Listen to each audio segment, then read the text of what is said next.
ఈ SIR form నింపేటప్పుడు okay. ఇది మీ నాన్నగారిది. 2002 voter లిస్టులో మీ నాన్న యొక్క వివరాలు ఇక్కడ నింపాలి. ఓకే.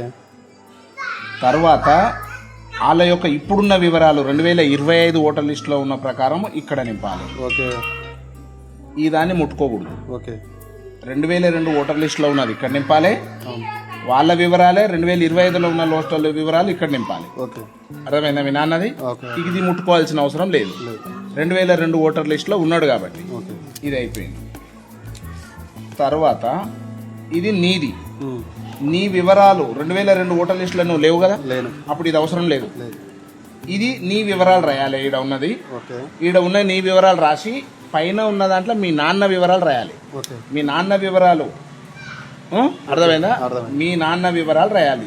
ఓకే. అంటే 2002లో ఉన్న వివరాలు మీ నాన్న వివరాలు రాయాలి ఇక్కడ. ఓకే. అర్థమైందా? అర్థమైంది. ఇప్పుడు నీ దానికి మీ నాన్నది రాసినాం. అవును. మరి మీ భార్యది, అవును. మీ భార్యది ఇక్కడ వివరాలు 2025 ఓటర్ లిస్టు ప్రకారం ఇక్కడ రాయాలి. ఇక్కడ వాళ్ళ నాన్నది రాయాలి. వాళ్ళ నాన్నది, వాళ్ళది ఏ ఊరు అయితే ఆ ఊర్లో వాళ్ళ నాన్న వివరాలు తీసుకొని అక్కడ 2002 ఓటర్ లిస్టు ప్రకారం వాళ్ళ నాన్నది ఏ నియోజకవర్గము, ఏ భాగం సంఖ్య ఎంత, వాళ్ళ క్రమ సంఖ్య ఎంత, వాళ్ళ నాన్న వివరాలు ఇక్కడ రాయాలి. ఓకే. మీ భార్యది ఇక్కడ రాయాలి, వాళ్ళ నాన్నది ఇక్కడ రాయాలి. ఓకే. అర్థమైందా? అర్థమైంది.